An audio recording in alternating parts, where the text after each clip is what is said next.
Hey everybody, and welcome to the first episode of my brand new podcast. It's called Between Throws, and the basic premise is to dig a little bit deeper into how jugglers think. How do they see juggling? How do they see the world?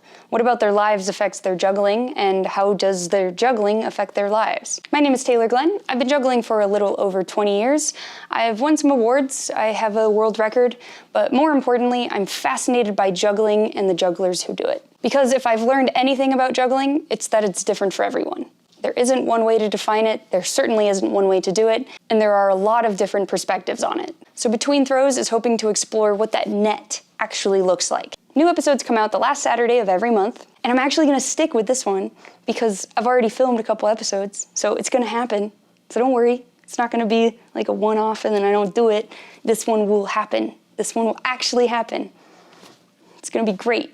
And this is a little bit of a unique podcast in that you can listen to it anywhere that you typically listen to podcasts, but you can also watch it here, which you're doing now. That allows you to actually see the interview as well as get some additional footage to give you some context of what we're talking about. Before we jump into our first interview, I just want to say that this podcast is made possible by all of my viewers and supporters over on YouTube, as well as on Patreon, and my new site, The Juggler's Guide, which is a resource I made for jugglers like you, with free access to a pattern database, a brand new shop with affordable props, lessons. I worked hard on it, and I really hope it helps. And if you become a paid supporter over there, as well as on Patreon, it just ensures that I can keep this channel going and make projects like this podcast possible. Thank you to everyone who supports, and thank you for listening. Without further ado, let's get into our first interview with Sean Gandini.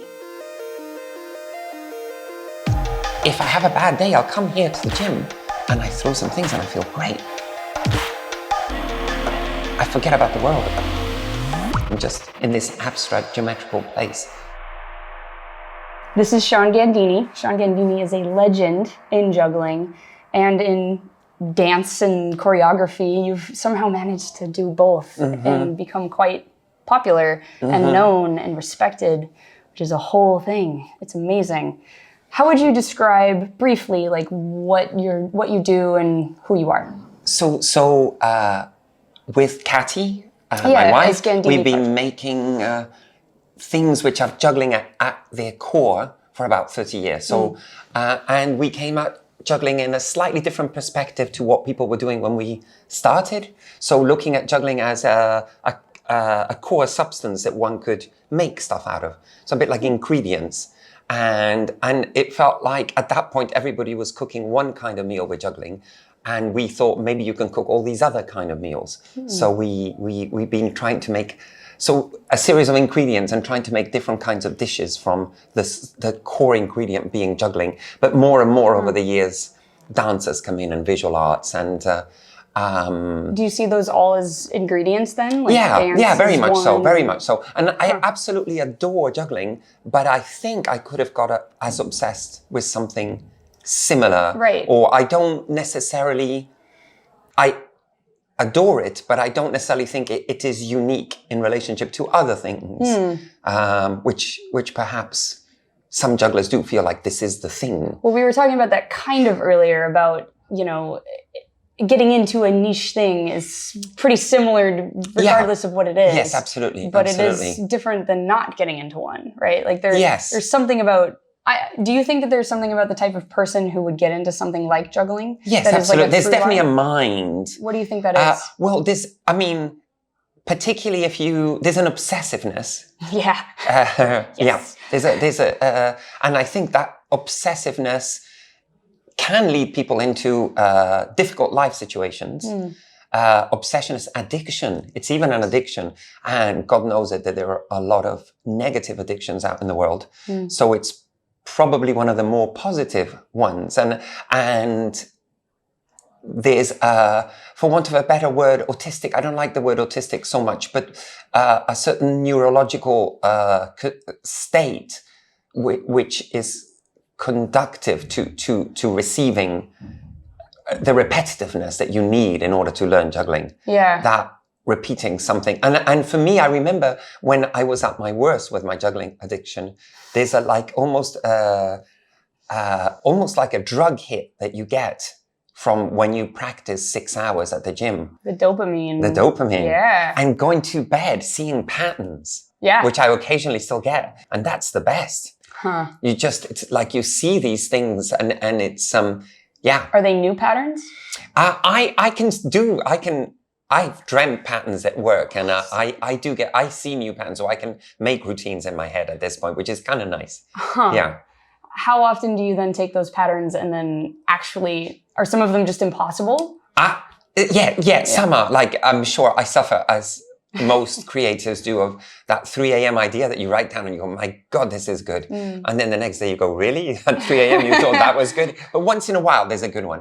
And certainly, I am fortunate in that I'm surrounded by some fantastic jugglers a lot of the time. So I can test group, because my brain likes group patterns. Right. For some reason. I mean, I like solo juggling as well, but I particularly like 3, 4, 7 people. And recently we've been doing some weaves, which are body weaves. Yeah, body weaves. So, but using the idea of juggling patterns. So you take a juggling pattern and you imagine that the juggling balls are people, and so the weaves are. So, for example, the classic 3-person weave is a cascade.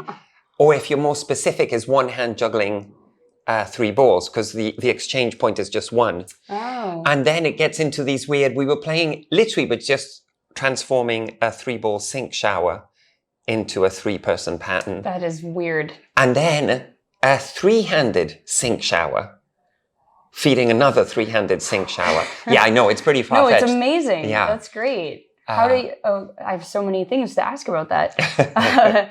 So you said, like, you tend to really be fascinated by multiple people, and that's very clear from your work over the years. Like, at the minimum, I think I've seen just 2. Yeah. But for the most part, it's either 3 to 20 with Smash 2. Or, and it's just, do you think that there is something inherent with you about juggling, the connection between the juggling amount of objects and the people, and like you see it as sort of a multi-object thing in general with people? Or maybe, I don't know where my fascination comes from.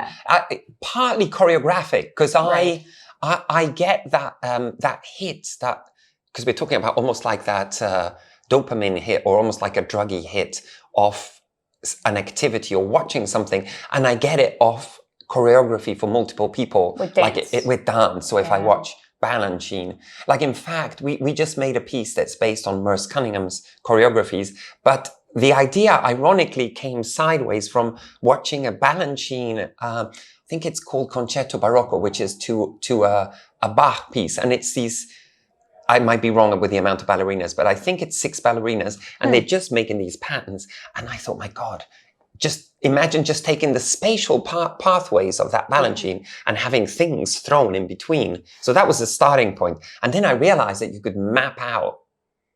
I think one of the other things that my brain really gets tickled by is that projecting one art form, or the architecture or the structure of one art form onto another. Yeah. And then seeing what comes through and whether something new comes out of that, which is...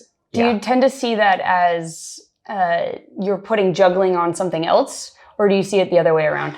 I think it's a bit of both, which is really, and we've done it both ways. But I think where it gets the most interesting is when whatever comes out is hovering in between the two things. Right. And that really appeals to me. And I could see how sometimes some of the very purist jugglers probably have a problem with how we work. And then they go, well, it's no longer just the pure juggling. You're being so too much dance But I remember in some earlier discussions, interviews with you, you said that you started trying to do that, right? Like, a lot of your earlier stuff in Gandini project was trying to keep it very juggling pure, right? And then it evolved over time. Yes, that's very true. Yeah. It's been a pathway, and looking for new ways of approaching it. I was reading an interesting book about David Hockney, and his obsession with his work, and whether as a maker of things, whether you should like the things you make. I mean, there's that myth of Van Gogh, Van Gogh going, I hate all my paintings. But then David Hockney would have some of his paintings printed big so he could look at them and enjoy them. And then obviously you need to think what you do is good enough to keep going, but you also need to think that the next thing you're going to make is better, or else you would stop if you thought you'd made the best thing you could possibly make. Do you like watching the things you've made?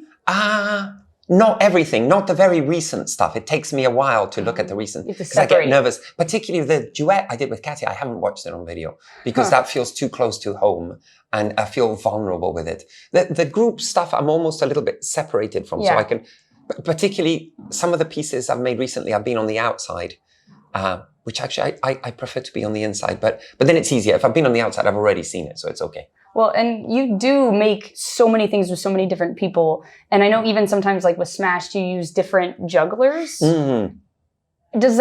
Do you tend to see juggling as it's almost its own entity and then jugglers do it? Do you think that there is like, when you create Smashed, for example, is there a really personal element of the individual jugglers in the show? And then Smashed is very particular. And I think the personality of the people is so vital to the show. Yeah. But I love switching people because new people bring different personalities and different approaches. Almost feels like a different piece. Right. And it's maybe the piece we have where the personality of the performers comes through the most. Because sometimes it's very comedic and sometimes it's very dark. But you also have said that that's partly because of the audience and that can kind of throw you, right? Yes. Like they react in a comedic way to things we think are dark. But rewinding back, the Cunningham piece is very, even though it's quite abstract, abstract is maybe the wrong word, but it's not communicating a narrative or a story. It's so made on the people that made it that it would be very, very, it's going to be very difficult when we have to replace anybody. But you are going to do that eventually, probably. We might have to, which I never like doing. There's always a moment when you have to replace a performer where you go, oh my God, it's never going to work again. And then you realize that things go on and they have to live on. And sometimes does it make it change in a beautiful new people way? bring other things. And I mean, we've been fortunate. I wonder how many performers we've worked with. We've worked with so many jugglers. Well, and it's a lot of juggling. It's kind of a unique thing because I guess there are a few juggling duos or troupes or something that have had like a stage name and they've replaced like who the brothers are or something. But yours is really unique in that it's not so much about the personalities of the people in it. It's about the characters they're playing, almost like a play. Yeah. And you can replace them so often, and you do. That's so different from so many other... It's true. I guess maybe it is the only group that's kept going and where people have come and gone. Yeah. I mean, people have left such big traces. I mean, there's so many people that have defined us and who've stayed a decade and maybe gone off and done other things. Right. And, I mean, a lot of the people who are with us at the moment have been with us 12, 13 years. Wow. So it's quite nice. That's a lot. Yeah. It's family. It feels like family. When you, back to this idea of like multiple jugglers, and you said you're so interested in bringing different art forms in and putting juggling onto different art forms, and you're really tickled by music and dance and choreography. Like this is very clear in your work and when talking to you as a person.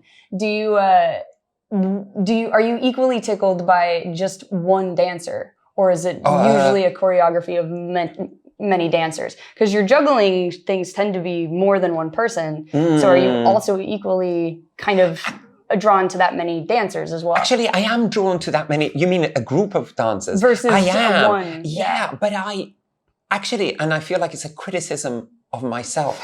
I'm not good at making solos, so I need to learn to make solos and understand the solo form. What do you think is different about them? Actually, I don't know. I can make stuff with a group of people all day. Yeah. And it's my comfort zone.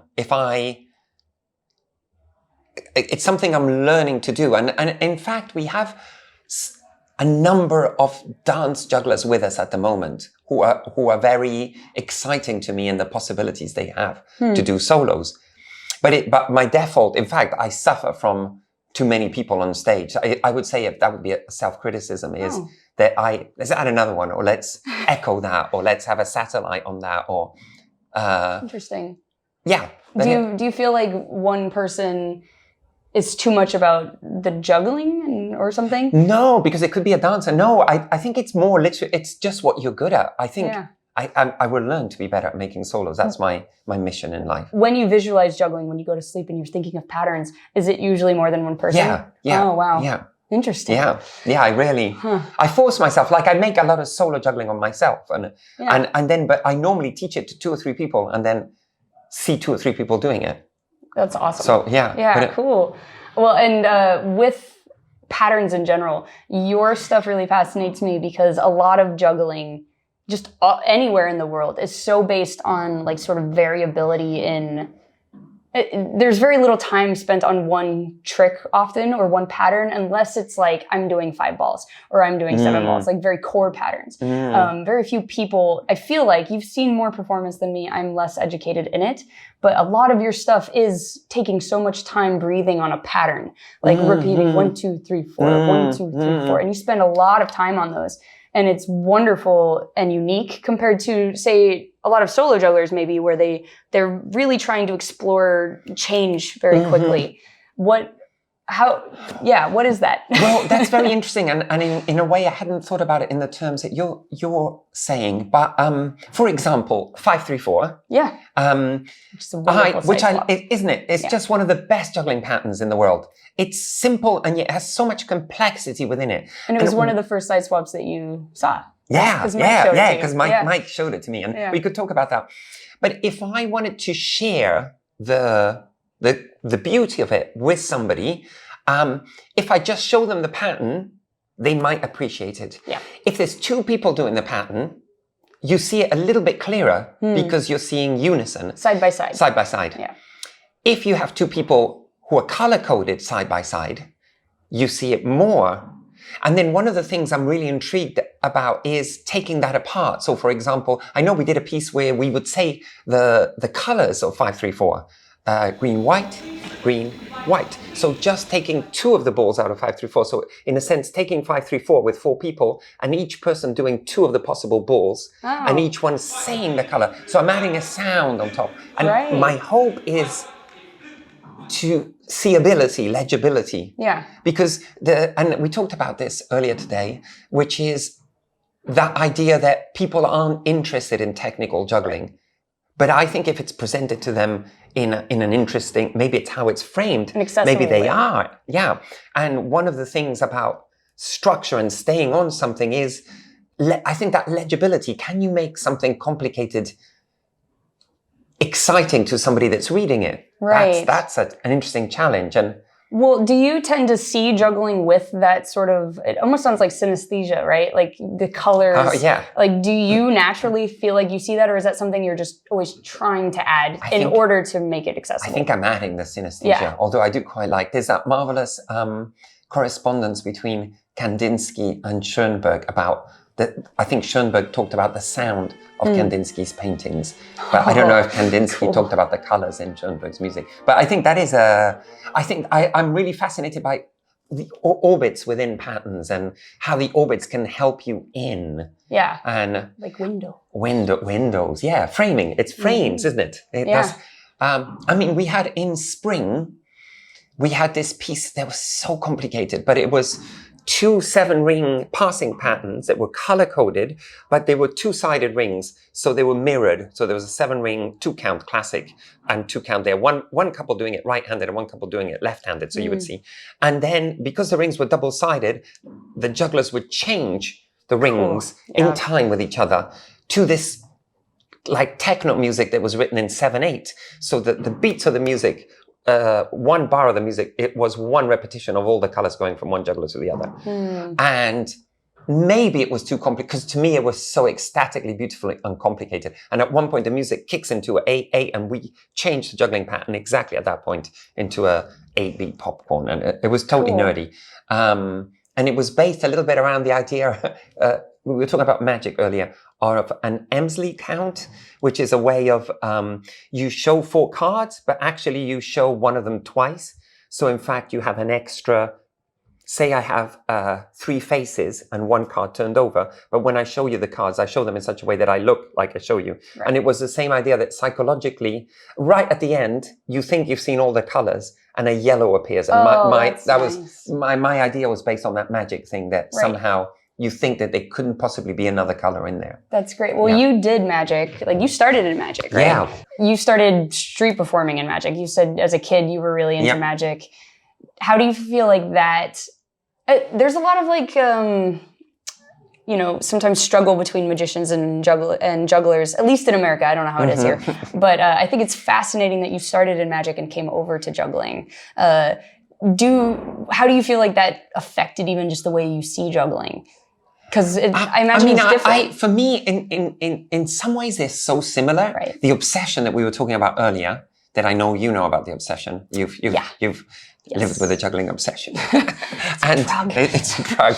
And I think magic, there's different kinds of magic. There's people that are drawn to magic for their ability to amaze people. That relation it gives them to other people. Yeah. And I think that's part of it. But I like that a lot. But I also loved practicing coin trick, and that's exactly the same. Almost like dexterous magic. Yeah, dexterous. The big. And that's exactly the same as juggling. The weird thing in magic, though, is that you hide your dexterousness. And that's, to a juggler, that's really weird, because our whole raison d'etre is to show our dexterousness. Do you feel like that's why you gravitated then more towards juggling? Is there something about that you like? Yeah, maybe. I think partly this is really trivial, but I have really... I'm quite nervous and my hands shake a lot. And the kind of magic I liked was super precise. So when I get nervous, it didn't work well. So juggling doesn't seem to affect me. Yeah. So that was a practical, but I don't know. At a given point when I was doing magic, I saw somebody do 5 balls and I could always juggle 3 or 4 balls. It's kind of one of those things that, it's the same way. 5 was just, it actually just tickled my brain in such a primal level to the point that I had to learn this. I think I've only had that 2 or 3 times in my life where I've seen something and I just felt like I had to. What were the other ones? Actually, I saw Michael Hesselin. No idea. So he was one of the first people to run a 5-ball Mills mess. Oh, that's nice. I can do that. Yeah, she does it really well. It's one of the fancy ones I can do. It's a good one. Yeah. Anyway. Yeah, it's a great pattern. 5-ball Mills mess. And I think perhaps not the same as yourself.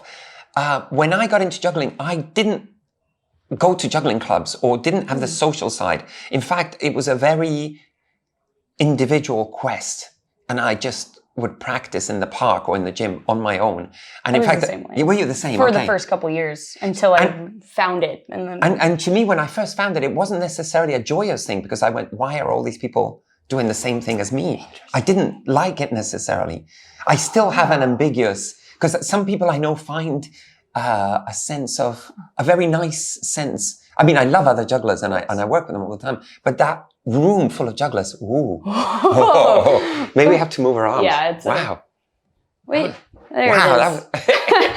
Magic! Maybe it's because I said that I didn't like juggling conventions. It was very solitary juggling for me. Wow. And then in fact, my first shows, which weren't shows, where I just stand there and just juggle 5 balls forever. Right, to some 7 pretty balls music. To some pretty music. Yeah. But I hadn't met other jugglers, so I didn't know many patterns. I literally had a video of Sergei Ignatov, and I thought, that's juggling. I'll just learn what Sergei Ignatov does. It's like it's so easy. Yeah, it's so easy. And it was so easy. beautiful. And then when I started doing street shows, I saw Michael Hesselin do a 5-ball Mills mess. And that just blew me away. In the same way that the initial 5 balls, how on earth? But I couldn't do a 3-ball Mills mess. So I said to him, how does that work? Teach it to me. And he went, oh, it's just like 3. And I went, how is it? And then I realized that I've had that a few times over the years. I'm sure maybe most jugglers, where you miss out a real basic. I think maybe that's partly through not having the education that music has or dance, where you learn all the basics. And I remember learning chops really late in life, or... I feel like it's more common, even then. I was at a particular time in history when I think it was everyone kind of learned the same thing, because juggling was still, like, the internet had just come out. But now it seems like there's almost too much that you're going to miss everything. Yeah, you're going to miss. Yeah, which even is nice. In a subset, even if all you do is 3 balls. Yeah. Oh, yeah. Exactly. Yeah. And in fact, there's some wonderful 3 balls being done at the moment. There's so much good 3 balls. It's funny because there's an IJA video called The Beauty of 3-Ball Juggling from the 90s. And if you compare it to the stuff that's being done now, it's like a quantum leap. Is it like simpler? It's just the vocabulary is smaller. I mean, I feel like partly what's happened is in the 80s, we had 10 words. Yeah. And now all of a sudden we have a million words. I mean, it's like... When site swap helped. Yeah, site swap helped a lot. I mean, you were really there when site swap was developed. And you were really early on, like Mike Day, very interested, and you created the site swap DVDs, which are fantastic. Go see them. I've heard you can watch them for free on the internet. Yeah, on the Vimeo somewhere. On Vimeo, yeah. Free, can you imagine? Yeah, 12 hours of geekiness. Which I love that you posted that for free. It's very, just wonderful. Yeah, you should go see it.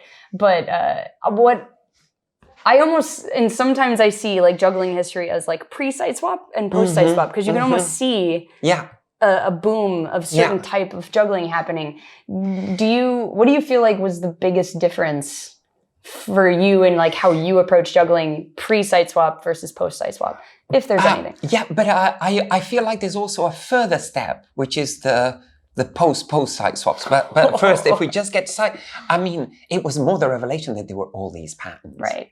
And I think that's hard for people who weren't around before that to understand, because it's kind of like, oh, it's just describing patterns. I don't think they understand that it creates. Yes. But there's some crazy things. Like on the site swap DVD, we interviewed Paul Klimek, who is the first person to have come up with the numbers, which I just love.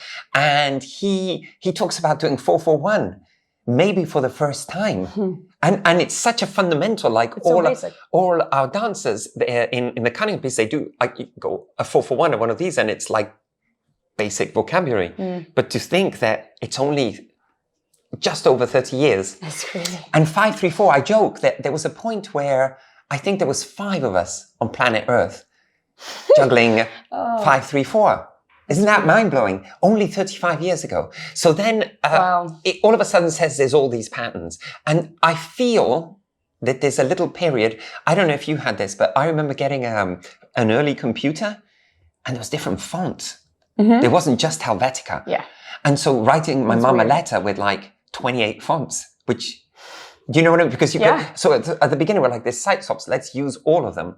And then I think now we know they're there, and maybe they're not all useful or conductive to things. Right. And then there's, for example, the way Wes juggles, where I feel like, even though he understands site swaps, the way he makes patterns isn't necessarily site swap based. And I think that there's a further, site swap says there are all these other patterns, but I think it's just a tool, and I think you can make patterns in all kinds of different ways. Yeah, a lot of the time it's almost like I see people, I'm not as creatively involved in this process, but I've seen people sort of come up with something and then try to translate it into site swap.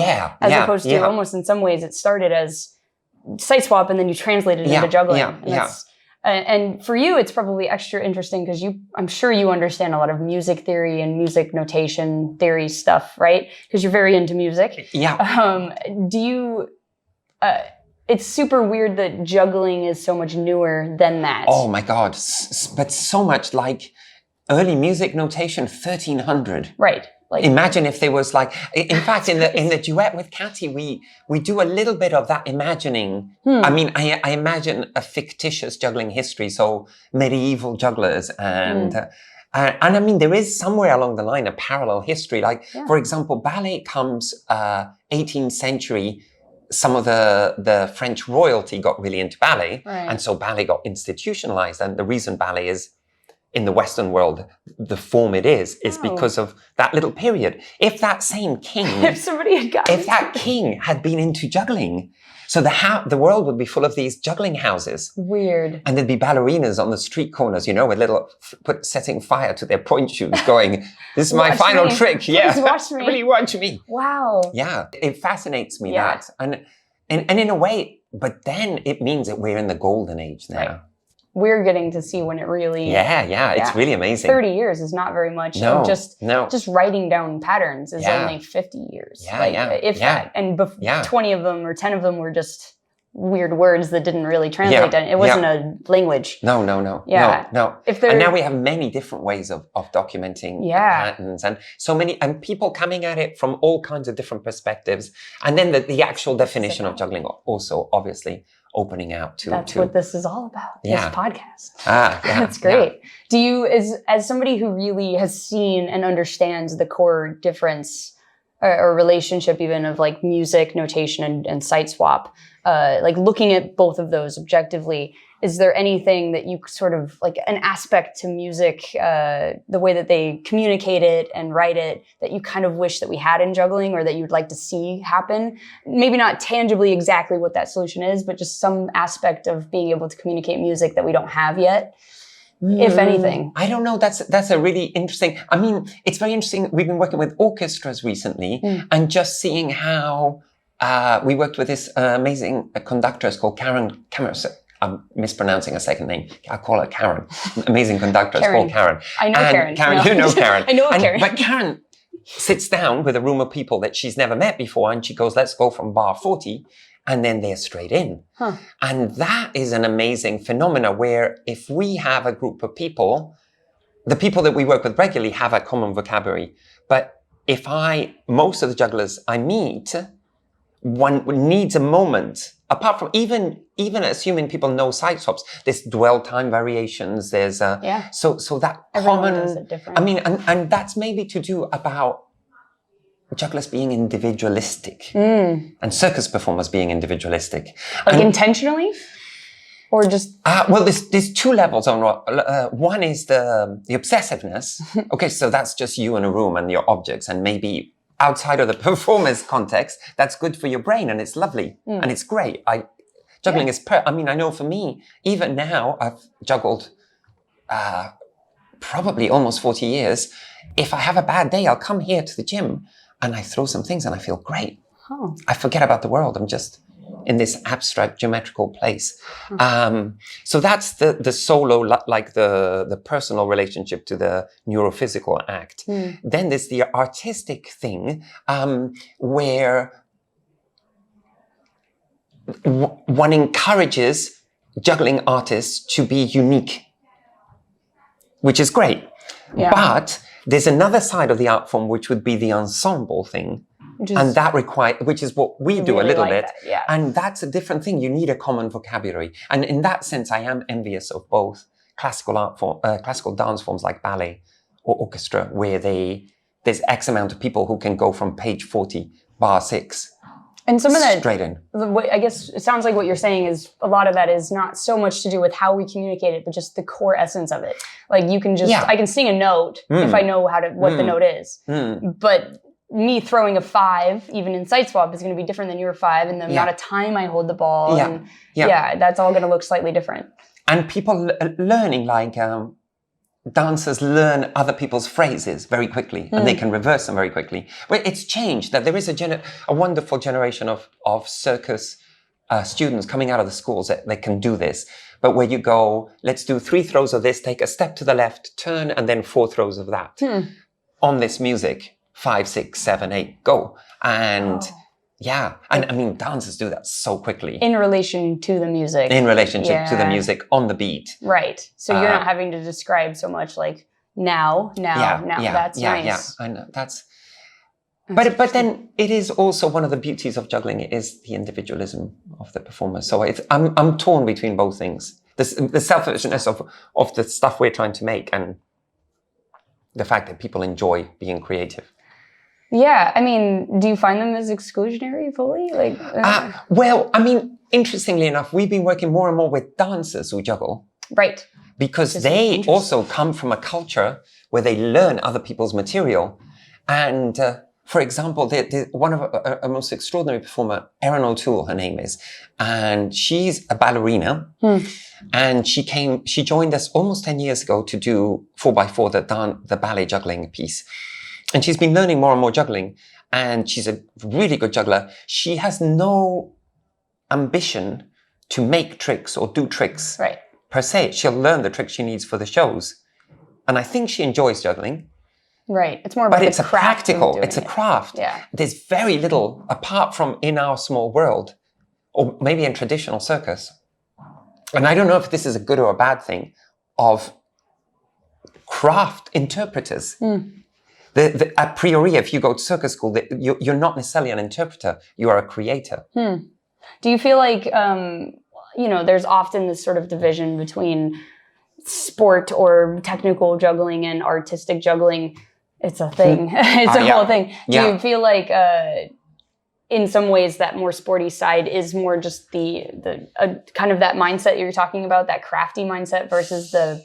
Oh, I feel that's yet another kind of worm. Thing, that's a whole other thing. Separate. I mean, I actually love sports juggling, and and I'm totally fascinated by how far the technical level, going back to side swaps of 5-3-4, which is that you have a base pattern, you do one above, one below. If you go from 3-4-2-3, if you go, 6-4-5 and all of that. And there's people who've done like 20 rounds of the 8-ball version. Right. Like I generally would have said it would have taken longer. I didn't think everybody would, like there's probably 100 people who can run 7-5-6, which I find just mind blowing. But it doesn't link up. Like people who are very, very good at sports juggling are not necessarily the best people, the people most suited to go into our kind of stuff. Right. And I've got really good example of amazing 9-ball jugglers who probably wouldn't enjoy doing our thing and wouldn't fit in because their brain doesn't like remembering smaller, simpler sequences. Oh, interesting. Yeah. There's so many things. Then, I mean, it links up to what you, I think, are trying to explore in this as yet unnamed juggling. Maybe it's the unnamed podcast, which is the brain and how the brain and the relationships to particular. Like there are some extraordinarily good numbers jugglers who I think their brains don't like smaller repetitive patterns or clean finishes. Like in our world, you finish a pattern cleanly. Yeah. I'm the opposite. Are you? Yeah, you see, that's interesting. Yeah, that's a big... like you juggle until you drop. But I actually am in a weird third category where I will juggle until I'm just able to drop in sort of a performy way. Okay. Yeah, you're sort of in between the two camps. I'm like, how do I market the drop? Which is a whole other brain. Yeah, there's a podcast to be done or a conversation to be had, the drop. Well, but I used to, when I was younger, I used to get more upset about like, just finish cleanly. But there's a couple at the moment of extraordinary numbers jugglers doing stuff that I couldn't even imagine doing. But they never they never finish cleanly. It's almost, and it doesn't bother them. It doesn't bother, but it would bother the crap out of you. Yeah, it bothers me like tremendously. Just watching it bothers you. Yeah. Wow. Like finish that clean. Yeah. But then, I'm a presentationalist. And then this gets into another discussion, which is when you practice, like, so we're at the YMCA and Katy and I juggle at the YMCA. Yeah. If a group of kids come swimming to go to I will do my cleanest tricks. You'll do your, because they're there. Yeah. Weird. And I will do like a ring pull or something. I mean, I'll do a little show. I have that too. You do that, yeah. And I'm not even a performer, but my juggling practice changes around other people. Okay. Whereas Katy's amazing. Katy doesn't switch. She's there to practice. Occasionally she'll be diplomatic and she'll go maybe the Egyptian president is there watching. Clean anyway. Yeah, like, she is so clean. We had an American astronaut watching us.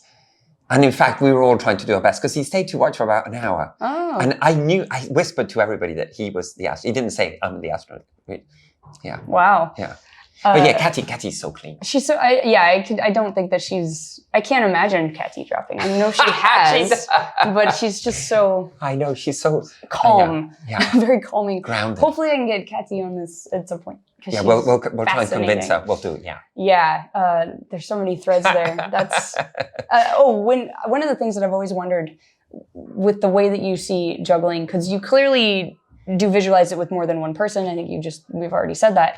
But does it ever frustrate you when you go to actually create the thing and see the patterns manifested with people in real life, the just slight imperfections that humans have, like the fact that you can never get quite in sync, or is it? I mean, yeah, maybe a little bit, but yeah, that's. It doesn't bug you though. Like it's not a thing for you. It's just like, that's part of it. It bugs me a little bit, but I'm an approximalist, so I'm not like, for example, if I watch the Petit Travers, they do these things where they throw all the balls, and I think they're more precise on their dwell time than us. And I mean, this is interesting because Cunningham. In Cunningham technique, or in Cunningham's choreographies, there's often what they call Cunningham unison, which is unison, but it's slightly personalized. That's so it's you. not bad. Yeah. That's totally Gandini. Yeah, I think we are. So it depends on what, but I don't mind a certain amount of personality even in the juggling. Because it has a humanity to it. Yeah. Well, and that's funny because I always imagined from the outside in that you really would, just because you do deal in like repetition of pattern, it seems so much theoretically like it is about the pattern. Like you're trying to show the pattern and how it looks on a gross scale. But that's interesting that you like really you like that little personal touch. Yeah, Gandini unison. Yeah. I mean, something that we've been discovering recently is how idiosyncratic everybody is with dwell time. And we're trying to understand more and manipulate dwell time and measure dwell time, which is, I feel like, a next bigger barrier. And to me, the discovery, which partly, there's a juggler called Sakari Manisto, who works with us a lot, who has an amazing intuitive understanding of dwell time. The same as Wes. Wes also has an extraordinary understanding, very, I would say intuitive. I don't know if he's ever analyzed it. Knowing him, he probably has. But of just when the hand needs to be empty, when it needs to do a hot potato to catch something. And it's something that I understood late. I'm a hot potato juggler, a very old school circus. Yeah, a little too soon. And it's something that I've tried to correct over the last X amount of years. But I feel like there's a whole world there. It's an interesting idea that like, it's not only about when it's in the air. I mean, side swap explores that a little bit, where you're suddenly paying more attention to not just the arc or the pattern of the throw. If anything, it actually doesn't do that, right? Side swap does not account for that. No, it doesn't. It doesn't. And in many ways, it doesn't. Yeah. Right. And before that, it was probably more concerned with like, what is the shape? And then side swap said, no, let's pay attention to the timing and when something is caught and thrown. Yes, absolutely. But that time in between the catch and the throw, it's weird. Time. And I mean, there's systems that are sort of more in-depth system like MHN, multi-handed notation, where you can... I have no idea what that's like... Oh, no, I have seen that. Yeah. Mike has tried to explain it to me. Mike Day. It's confusing. That would do it, but it gets so nerdy. Yeah. But then you look at somebody like Bobby May, and Bobby May had such a great understanding of dwell time. Yeah. Without probably analyzing, just maybe intuitively. It seems like something that you intuitively get better with as you get more comfortable with juggling. I almost think sometimes it's out of sort of laziness in a great way. Like it's efficiency is a better word. The more you get into juggling, the more efficient you get. So you start thinking more about how long can I hold the object for? Yes, interesting. But I'm not sure. But it's something that I'm always it's kind of when I can tell somebody is going from more the beginner juggling into the intermediate or advanced, when they start understanding even what that is. But then there's a weird exception. Going back to the extraordinary numbers jugglers who are around at the moment, I would say there's a certain amount of them that have a kind of constant dwell time that doesn't vary in their patterns. Maybe that's why they're so good at the patterns. But I would say they don't necessarily have the understanding of dwell time. But they do have dwell time. But they have a constant. And what I find fascinating in people like Sakari and Wes is that being able to adjust control it. Ooh, kind of like and you in would fact, height. we've been playing in the company recently. I've been a bit obsessed with this. And there's a little something that we've been playing with where everybody juggles at the same height, but at different speeds and at different dwell times. So you can have two jugglers juggling at the same height, but at different speeds. And I find that really intriguing. I try to teach students that way. Like, let's keep it the same height, but change as well. Speed. Yeah, but that's good. Then you're teaching starting from the dwell time. And being able to control it. Because even if it's something you don't intuitively understand, I think it's a skill that you can develop if you understand with exercises what's actually happening.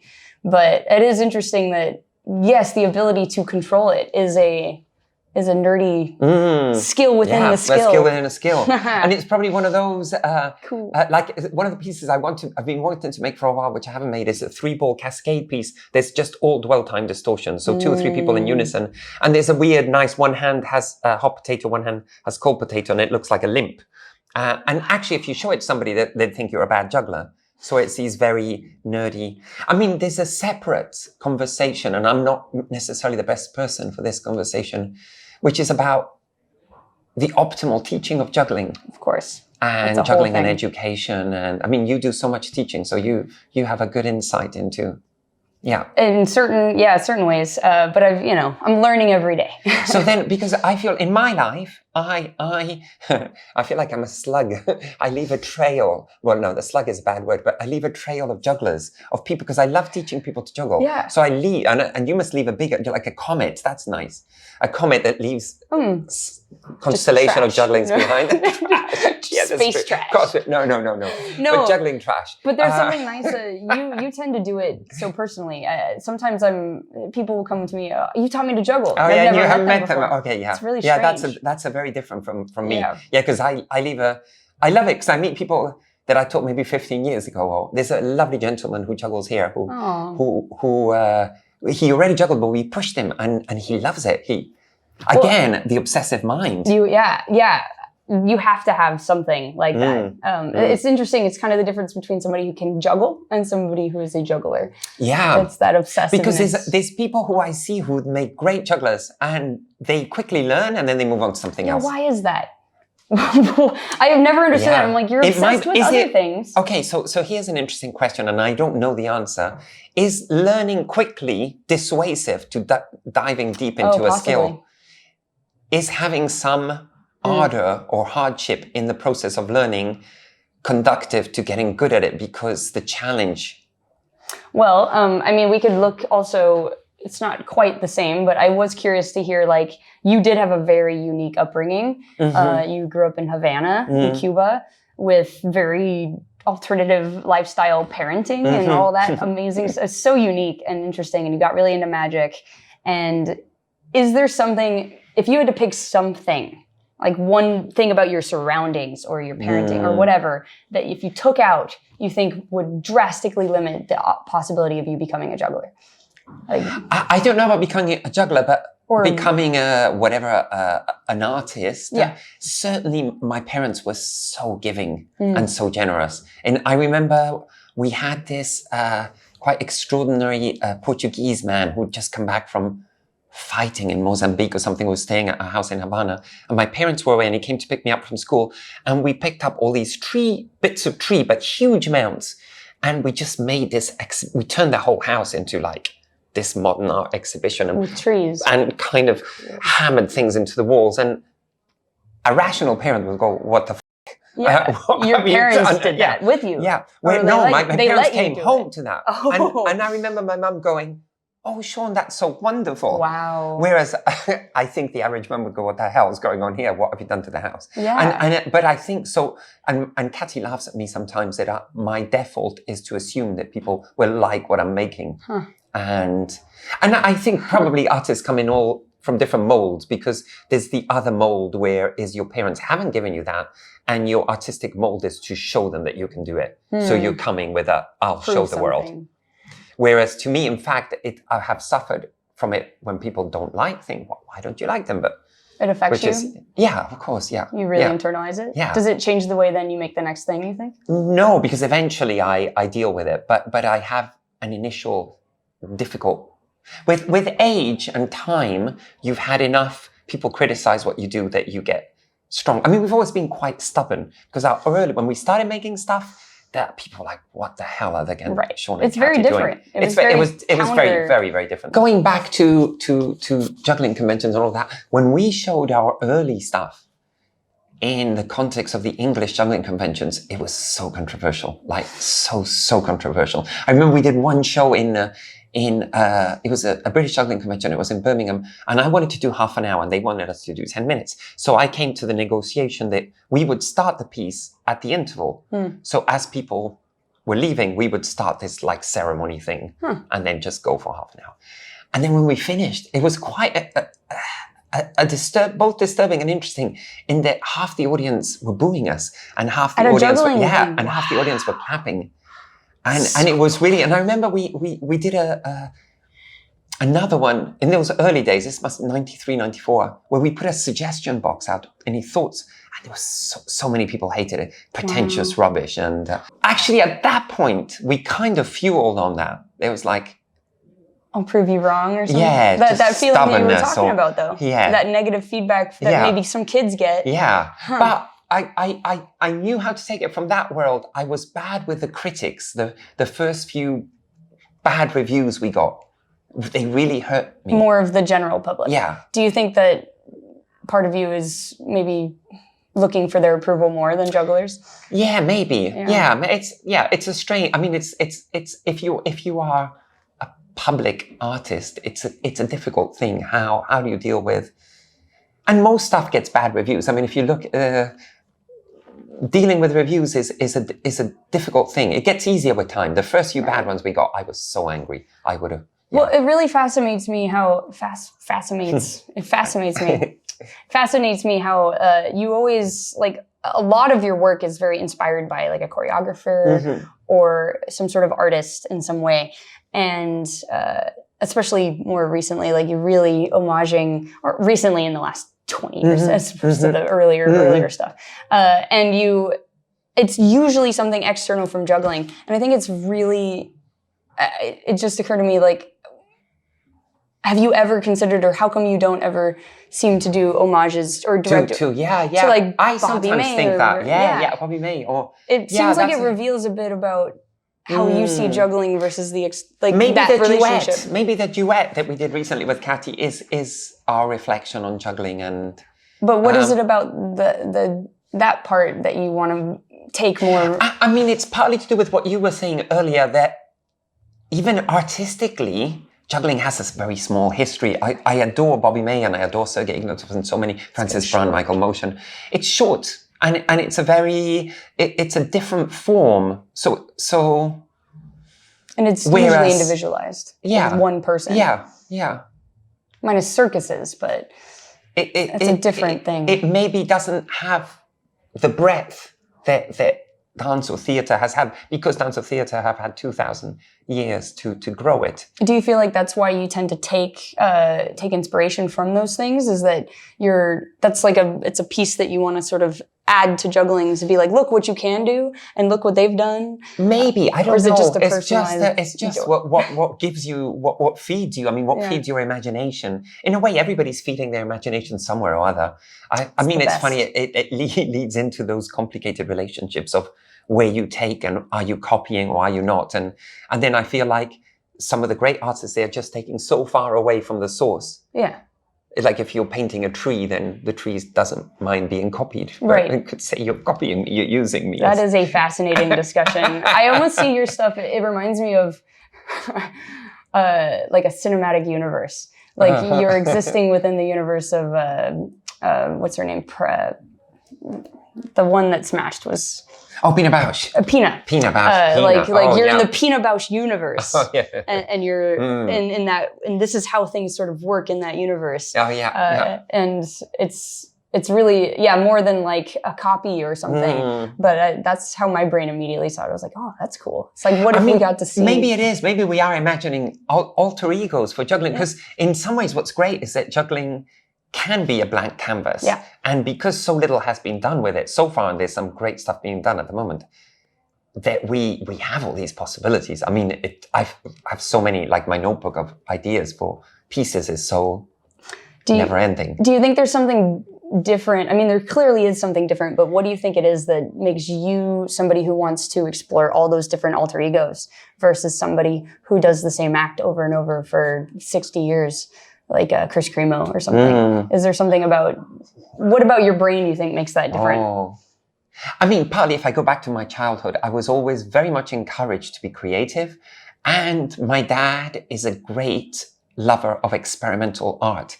So I grew up listening to a lot of free jazz, experimental novels. So that was just part of my education. It's not an alternative. Yeah. It's the core. And so that idea of thinking sideways when you make is just what I was taught, is how I see life. Change is a natural part of your brain. Yeah, change is change. That's great. I am curious about Chris Cremo and the idea. I mean, maybe in a way it's an extraordinarily beautiful piece of art. The fact that you would just do the same thing. And sometimes I'm jealous of the artist that just does shoes and jelly. So what do you do? I just put shoes and jelly. And you look at their 40 years of work and it's just slight variations of shoes and jelly. Yeah. And I would die an unhappy being. It's the same thing. Yeah. Or like the same medium, juggling. But like, yeah, I was talking to Delaney and like it was so very clear to her. I've talked to her before and she's like, I think I'm going to have to stop like putting as much effort into balls because I need to get really good at clubs and rings. And it's just really interesting that even just three things, it's too diverse. Oh, yeah. And just, I forgot people do 3 balls, she said to me recently. It's I mean, she's a fascinating... I will definitely be talking to her. Yeah. And the obsession with pushing the technique to its limit. That's something that marginally we have been interested in, but not to the point of people like Delaney, and there's a generation of them. But it's a different technique too. Like you're pushing certain techniques, especially in compound ways, compound techniques, versus a very fine, specific technique. It's not a point as much of a circle. But I get exhilarated by the purism of what they do. Yeah. No, it is. And she's unique in that wanting to do things which have never been done before. Yeah, it's very creative in a different way too. I'm very fascinated with you and Kati as, it's just one, it's very unique to have found each other at such a young age and then grown a whole very successful thing together and be so connected with it the entire time. Like it's not like one of you decided to do it and one of them kind of dropped off or whatever. And really it feels like it wouldn't get the Gandini project thing wouldn't be what it is without both of you. Absolutely. Yeah. And I know because it's like your name, I think a lot of the time it's easy to forget. I sometimes feel bad. I feel bad. The first version did have her name on it. It was just her name. And then just there's something about the Italian name beautiful. That sticks. It's like Bon Jovi. That's how I literally, that's how it is. Sometimes people talk about the Gandinis and I don't think about it being my name, so it's become this entity that's. But we wouldn't have survived if we hadn't been two. Yeah. Because also what we're talking about, the hard times, the moments where you doubt what you're doing or creatively, and she has this beautiful practical side. Yeah. So I'm going, let's do 100 jugglers, and she goes, maybe 20 is more reasonable financially. So spending time with you in LA, we filmed the project, and it was wonderful to see her be like, Sean. Wait a minute. Sean, why don't we not do that much? Or it was just a beautiful relationship. Yeah. If you took Sean out of Gandini, what's something that you feel like the biggest thing that would be missing? And if you took Kati out, what would be missing? Kati made so much of... Kati has an incredible movement juggling intuition. She makes material so quickly and so complicated that often we all struggle to quickly. She'll quickly sketch something. She goes, this is nothing, but it could be something like this. And normally it's a final version because normally that's the good version. So she has an intuition and then she has a practicality. Yeah. So there's Kati as the person that brings creative energy but there's also Kati as a performer where she has a solidity. Yep. You can see it on trustworthy. stage. She's there. You trust her, and that's important when you're watching juggling. When I did the duet with her recently, I'm like, it's okay, I'm with Kati. Yeah. It's all right. That's nice. And if you took me out, I don't know. I have a lot of enthusiasm. I'm a catalyst. I'm good at convincing people to do stuff. And I have a grasshopper brain. So I can be in the rehearsal space and in an hour I can sketch 10 different things. So maybe one of those things is the thing that'll work. So I'm good at quickly. I don't run out of inspiration very often. What a wonderful... It's that click. It's really fortunate and amazing that you guys are so beautifully... It's funny, isn't it? What the people you meet in your journeys through life. I love it. This is a very quick question because I'm a nerd about video. But you're one of the people that I've always been really fascinated how you explore both stage and you've explored video in certain projects. Like more projects than a lot of performers. You've done video projects. And what strikes me about them is that they've always been very video in that they're not just a stage act on video.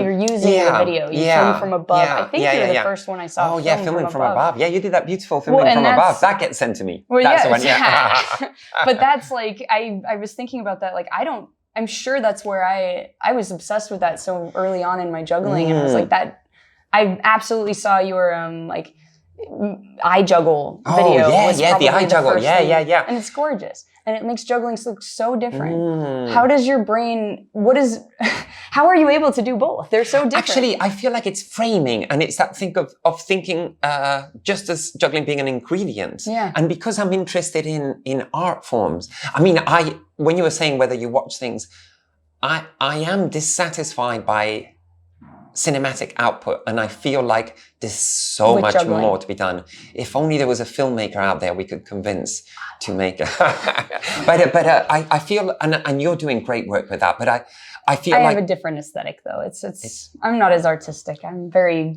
much the mass marketing side of things. But that's so important. It is, but it's different. It's not, I'm not pushing art as much as I am accessibility. And I recognize that. We need both in the world. We do. Art and accessibility. They float in a boat. But like, what is the hardest thing about approaching a video versus a stage thing? Or what's the biggest difference? Actually, but now I feel like I'm relearning all of that, and I'm trying partly through working with Ala Kofkan, with whom, well, we make this movie, and with whom we made that movie in LA.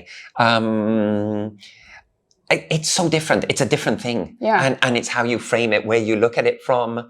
Do you like that aspect of it? Oh, I love it. I love it. There's so much more. Yeah. And I mean, I'm also, because I did a bit of painting when I was a youngster. So I am fascinated by visual art. And I love mathematics. And so sometimes I feel like that my loving of mathematics turns the art into a particular kind of thing, which sometimes frustrates me, that I'm not freer with how I look at it, that I always want to duplicate it and rotate it and have 5 of them. It's again that... Perhaps that's part of why you like the pattern more than just I feel the like trick. But I feel like interestingly, even though they're not show videos, that they're patterns. So I guess a recurring theme is the obsession with patterns and patterning. And I realize we use text quite a lot, but I often use text almost like I don't worry about what the words mean. And it's more the order that they come in, or the rhythm that they create. Yeah. So that's jugglers using text as opposed to, Weird. All right. Last big question it's the most common question, but I don't want you to be limited with it.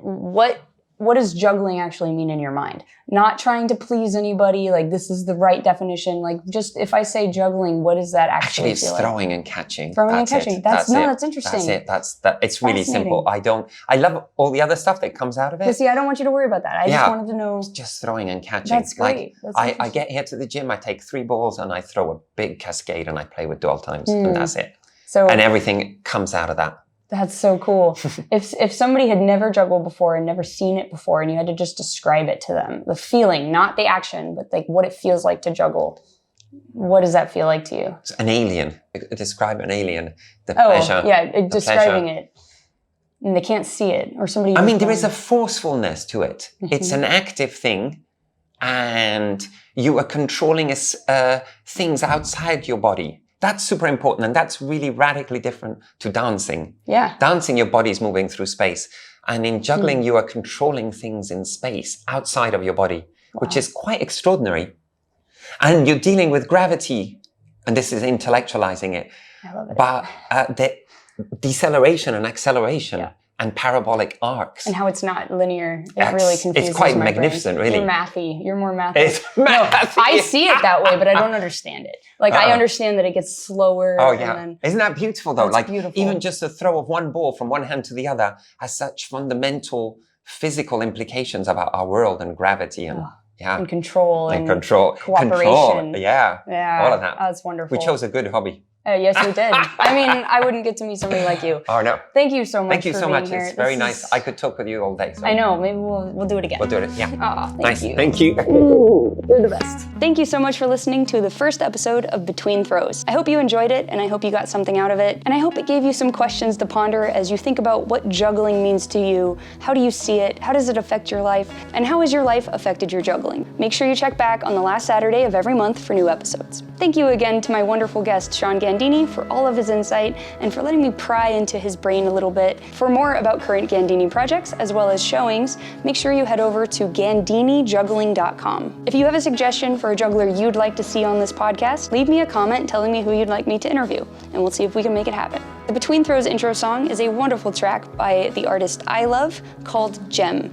You can check out that track as well as their other music on soundcloud.com. Our end credit music is by the artist Psy315, who also happens to be my talented brother. He doesn't have a SoundCloud, but he does have an Instagram where he shares his art and his music. You can check that out at instagram.com/Psy315. Once again, Between Throws is made possible by all of my supporters, especially those on Patreon. You can support me there by going to patreon.com/TaylorTries, or you can become a paid supporter on my new site, The Jugglers Guide, by heading to jugglersguide.com. Thanks again to all the supporters who make this channel and my podcast possible. Thanks for listening, and you'll hear me next time.